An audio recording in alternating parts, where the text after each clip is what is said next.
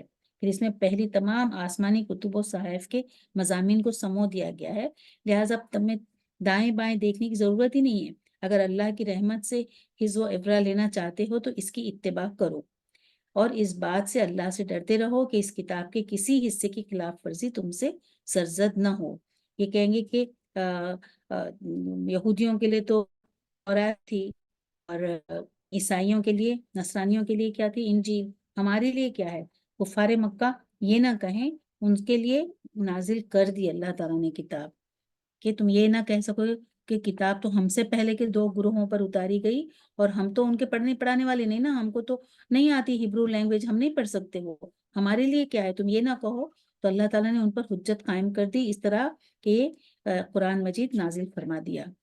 اور یہ کتاب کفار مکہ سے ہے، یعنی ان کی طرف یہ کتاب 2 وجہ سے نازل کی۔ ایک تو اتمام حجت کہ تم یہ نہ کہہ سکو کہ انہیں کتاب دی گئی ہمیں نہیں، اور سب لوگوں کے لیے تو نہ تھی کہ ہم بھی ان سے مستفید ہونے کی کوشش کرتے، وہ یہی کہتے تھے۔ تو اب جو کچھ اور جیسے وہ ان کتابوں کے پڑھتے بڑھاتے ہیں اس کی ہمیں کیا خبر ہو سکتی ہے؟ تو دوسرا مطلب یہ بھی ہے کہ وہ کتابیں تو اجمی زبانوں میں تھیں، عربی میں نہیں تھی، اس لیے اللہ تعالیٰ نے عربی میں نازل کر کے ایک جو حجت تمام کر دی کہ اب یہ کتاب ہے، عربی میں ہے، پڑھو، تمہاری خود کی زبان ہے اور عمل کرو۔ اور تو اس شخص سے بڑھ کر ظالم کون ہوگا جو اللہ کی آیت کو جھٹلائے؟ یعنی ایسی بابرکت اور عظیم الشان کتاب کے نزول کے بعد بھی اگر کوئی شخص اللہ کی آیت سے اعراض کرتا ہے تو یہ انتہائی بدبختی کی بات ہے، اور ایسے اعراض کرنے والے یقیناً بدترین سزا کے مستحق ہیں۔ بے شک پڑھو بیٹا۔ هل ينظرون إلا أن تأتيهم الملائكة أو يأتي ربك أو يأتي بعض آيات ربك يوم يأتي بعض آيات ربك لا ينفع نفسا إيمانها لم تكن آمنت من قبل أو كسبت في إيمانها خيرا قل انتظروا إنا منتظرون۔ کیا یہ لوگ صرف اس امر کے منتظر ہیں کہ ان کے پاس فرشتے آئیں یا ان کے پاس آپ کا رب آئے یا آپ کے رب کی کوئی بڑی نشانی آئے؟ جس روز آپ کے رب کی کوئی بڑی نشانی آ پہنچے گی، کسی ایسے شخص کا ایمان اس کے کام نہ آئے گا جو پہلے سے ایمان نہیں رکھتا یا اس نے اپنے ایمان میں کوئی نیک عمل نہ کیا ہو۔ آپ فرما دیجئے کہ تم منتظر ہو، ہم بھی منتظر ہیں۔ بالکل یہاں پر وہ کیا چاہتے ہیں کہ ایمان لانا اس سے کچھ فائدہ نہیں دے گا اس وقت، یعنی جب فرشتہ آ جائے گا جان لینے کے لیے تو عام انسان ان کے دیدار تک کا وہ نہیں کر سکتا، تو ایسی صورت میں اس پر فوراً ہی موت واقع ہو جائے گی، تو اسے بالکل بھی مہلت نہیں ملے گی، موت کے وقت کا ایمان ویسے قبول بھی نہیں کیا جائے گا، اور اگر انسان کوئی ایسا حصی معجزہ دیکھ لے جو اسے ایمان لانے پر مجبور بنا دے تو ایسا جبری ایمان بھی قابل قبول نہیں، کیونکہ ایسی صورتوں میں ایمان بالغیب رہتا ہے نہیں، اور فائدہ ایمان بالغیب کا ہے، یعنی غیب پر ایمان لانا ضروری ہے۔ موجودہ اور آنکھوں دیکھی چیز پر تو سبھی یقین رکھتے ہیں، جب حقیقت کا پردہ اٹھ جائے اور پھر ایمان لائے تو اس کا کیا فائدہ؟ یعنی یقینی علامت دیکھنے کے بعد ایمان لانے کا کچھ فائدہ نہیں۔ حدیث میں آتا ہے کہ حضرت ابو ہریرہ رضی اللہ عنہ کہتے ہیں کہ آپ صلی اللہ علیہ وسلم نے فرمایا جب تک سورج مغرب سے نہ طلوع ہو قیامت قائم نہیں ہوگی، پھر جب لوگ سورج کو مغرب سے نکلتا دیکھ لیں گے تو سب کے سب ایمان لے آئیں گے، مگر اس وقت ایمان لانا کچھ فائدہ نہیں دے گا۔ یہ بخاری کی حدیث ہے۔ پھر آپ صلی اللہ علیہ وسلم نے یہ آیت پڑھی۔ حضرت ابو ہریرہ رضی اللہ عنہ کہتے ہیں کہ آپ صلی اللہ علیہ وسلم نے فرمایا جب 3 چیزیں ظاہر ہوں گی تو کسی کا ایمان لانا فائدہ نہیں دے گا جو پہلے سے ایمان نہیں لایا ہو۔ نمبر 1 دجال، اور دوسرا دابت الارض، اور سورج کا مغرب سے طلوع ہونا، یعنی ایک جانور کا نکلنا اور سورج کا مغرب سے طلوع ہونا، یہ ترمذی کی حدیث ہے۔ اور موت کے وقت ایمان کے فائدہ نہ دینے کی ایک وجہ یہ بھی ہوتی ہے کہ نجات کا دار و مدار ایمان اور اعمال صالحہ 2 باتوں پر ہوتا ہے، اور یہ جو ہے ایمان کی زبانی اقرار کی تصدیق تو اعمال صالحہ سے ہی ہو سکتی ہے۔ مرتے وقت کیا تم نیک عمل کرو گے؟ عمل صالحہ کرنے کا تو وقت ہی نہیں ملے گا، اور ایسے وقت پہ ایمان لانا فائدہ نہیں دے گا۔ ٹھیک ہے بیٹے، رکتے ہیں یہاں پر، صحیح ہے صفا؟ جی آنٹی، کل انشاءاللہ کنٹینیو کریں گے۔ جی انشاءاللہ، دعا پڑھ لیتے ہیں۔ سبحان اللہ و بحمدہ، سبحان اللہ العظیم۔ اللہم صلی علی محمد وعلی آل محمد کما صلیت علی ابراہیم وعلی آل ابراہیم انک حمید مجید۔ اللہم بارک علی محمد وعلی آل محمد کما بارکت علی ابراہیم وعلی آل ابراہیم انک حمید مجید۔ رب زدنی علما، رب اشرح لی صدری ویسر لی امری واحلل عقدۃ من لسانی یفقہوا قولی۔ رب یسر ولا تعسر وتمم بالخیر وبک نستعین۔ اللہم افتح علینا حکمتک وانشر علینا رحمتک یا ذی الجلال والاکرام۔ اللہم ارنا الحق حقا وارزقنا اتباعہ وارنا الباطل باطلا وارزقنا اجتنابہ۔ ربنا فقہنا فی الدین، ربنا لا تزغ قلوبنا بعد اذ ہدیتنا وہب لنا من لدنک رحمہ انک انت الوہاب۔ یا مقلب القلوب ثبت قلبی علی دینک، آمین یا رب العالمین یا ارحم الراحمین۔ تو رحیم ہے، تو کریم ہے، تیری شان جل جلالہ میرے مالک دو جہان۔ ہم تمام کو یا اللہ تعالیٰ ہمارے پڑھنے میں کچھ غلطی ہوئی تو ہمیں معاف فرما، اور یا رب العالمین یا ارحم الراحمین ہماری اس کوشش کو قبول فرما کہ یہ بات ہماری بہنوں تک پہنچے اور لوگ سنیں سمجھیں اور عمل کرنے والے بنے، ہماری زندگی میں ہم اسے لائیں۔ جو بھی ہم پڑھ رہے ہیں، ہمارے گھر میں جو لوگ نماز کے پابند نہیں ہیں وہ نماز پڑھنے والے بن جائیں، عہد کو پورا کرنے والے، وعدہ وفا کرنے والے، سچ بولنے والے، انصاف کرنے والے۔ اللہ تعالیٰ ساری صفات اخلاق آپ صلی اللہ علیہ وسلم کی ہمیں، ہمارے بچوں کو، سب کو عطا فرما۔ ساری امت مسلمہ کو یا اللہ تعالیٰ ایک نمونہ بنا دے تو ساری دنیا کے لیے۔ جو دنیا میں ظلم و ستم ہو رہا ہے مسلمانوں پر وہ دور فرما یا اللہ تعالیٰ، غیب سے مدد فرما، ان کی ظالموں کا خاتمہ کر دے یا رب العالمین۔ ہماری غیب سے مدد فرما، جو گزر گئے انہیں جنت الفردوس میں اعلیٰ مقام عطا فرما، اور ہم تمام کا خاتمہ بالخیر کر۔ جن بہنوں نے دعائیں مانگنے کا ہے یا اللہ تعالیٰ ان کی دعاؤں کو قبول فرما، ان کی اولاد کو نیک و صالح بنا، کامیابی عطا فرما۔ جو شادی کے لائق ہیں انہیں صحیح جوڑے دے، جنہیں اولاد نہیں انہیں نیک و صالح اولاد عطا فرما، آمین ثم آمین یا رب العالمین یا ارحم الراحمین۔ سبحان ربک رب العزت عما یصفون وسلام علی المرسلین والحمد للہ رب العالمین۔